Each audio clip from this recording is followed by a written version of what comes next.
Нарушение теплоснабжения в городах, размораживание целых поселков в декабре-январе приняло масштабы настоящей эпидемии. За якутским поселком Артык, отпраздновавшим Новый год без тепла, СМИ устало следят и по сей день. В общем, ходившая вокруг да около, видимо, заразная болезнь поразила и Серебряный Бор. Вот как это было. В ночь 12 числа с пятницы на субботу образовался свищ, порыв, говоря простым языком, на магистральных сетях, на подающем трубопроводе поселка Серебряный Бор. Оперативно главный инженер собрал необходимых руководителей, была составлена программа остановок, программа ремонта, и в 10 часов утра приступили к ремонту. Простояли без циркуляции, то есть, будем говорить, без отопления, поселок простоял 3 часа. Следует отметить, что, учитывая количество проведенных операций, сливаемую и потом заполняемую воду, это недолго. Собственно, на сварку ушло менее часа.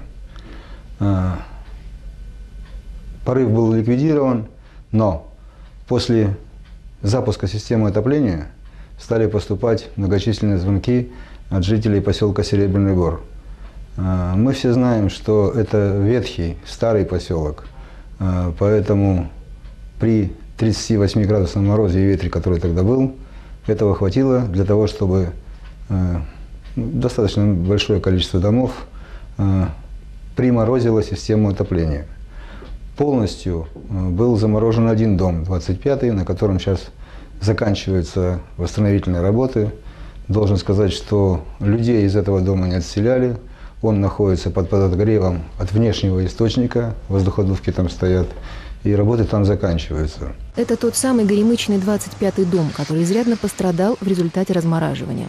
Точнее, пострадали его жители, которым после проведенных ремонтных работ еще предстоит восстанавливать порядок в квартирах.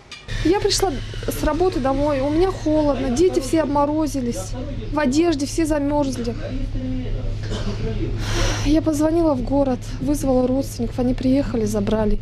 А мы здесь с мужем 2 дня в холодной квартире ночевали. Нежелание покидать размороженные квартиры, понятное дело, объясняется опасением за сохранность своего имущества. Впрочем, отметим, что для временного размещения жильцов пострадавших домов были подготовлены номера в гостиницах и горячее питание. Милиция следила за недопущением случаев мародерства. Кроме того, в поселок были привлечены дополнительные силы пожарных служб и МЧС.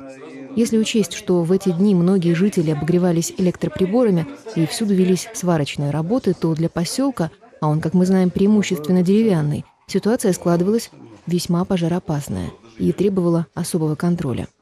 Тем не менее, за все время круглосуточных сварочных работ ни одного возгорания по вине ремонтников не было.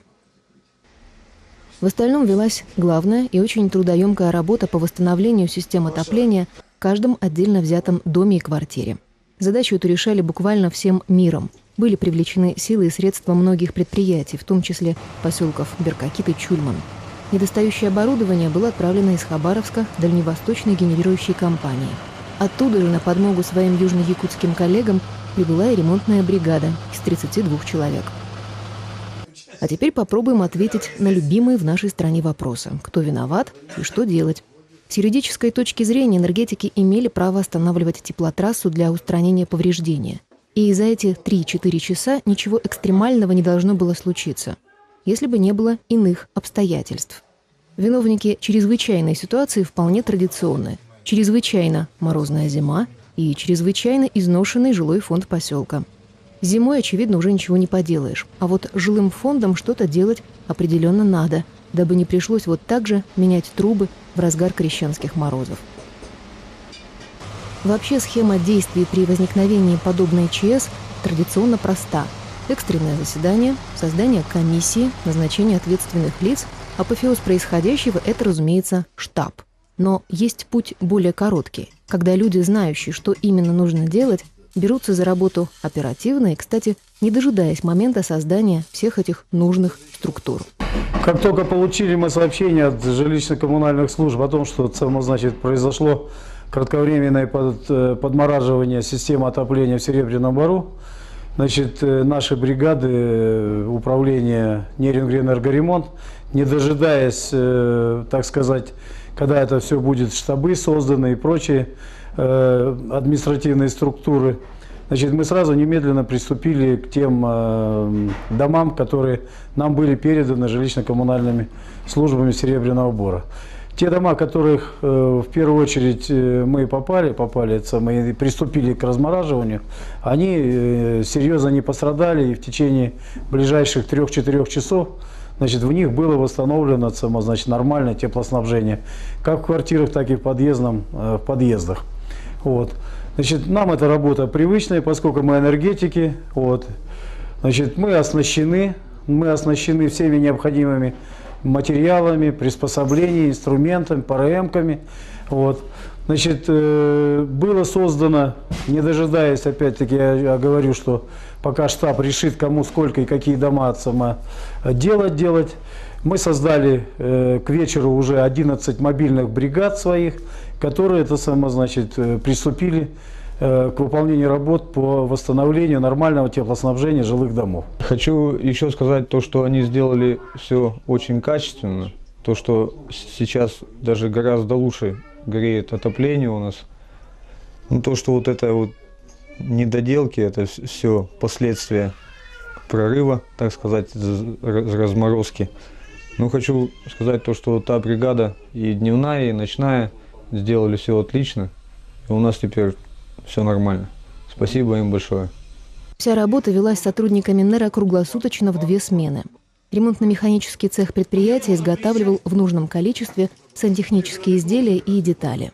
А непосредственно на ремонтно-восстановительных работах к 16 января были заняты уже 16 звеньев энергоремонтников. Самый пик развития критической ситуации, весь коллектив НЭРа был мобилизован. Ремонтные мастерские работали для того, чтобы обеспечить все бригады необходимыми материалами. И практически сутками находились в штабе. Начальник внешних работ Стрельченко Василий Иванович, главный инженер Герасимов Алексей Николаевич, ну и, безусловно, всем этим организацией работ руководил Деревяшкин Михаил Павлович. Самый пик, самый удар первый принял этот коллектив совместно с коллективом районных тепловых сетей Неринырской ГРЭС и, соответственно, коллектив, небольшой коллектив, но вместе с тем жилищная эксплуатационная контора Серебряного Бора. Поэтому работа продолжается, работы еще очень много, погода благоприятствует, несколько повысилась температура, поэтому сегодня, подводя предварительные итоги, спасибо всем. Добавим лишь, что по информации, предоставленной штабом на 23 января, из 151 дома, нуждающегося в проведении ремонтных работ, остались недоделанными 48. Чтобы иметь представление о том, много это или мало, уточним. Предстоит установить в общей сложности 42 радиатора в квартирах и 73 регистра в подъездах. По инциденту 11 января к энергетикам есть вопросы. Но основной вопрос и проблема – это состояние деревянного жилого фонда, как по Серебряному Бору, так и по городу. На сегодня основные восстановительные ремонтные работы по поселку Серебряный Бор закончены. Остаются небольшие мелкие замечания – это регистры по подъездному отоплению. Буквально сегодня-завтра до конца недели мы должны их закончить. Сегодня поселок живет нормальной жизнью, живет, работает. И жители поселка Серебряный Бор у нас в тепле и со светом.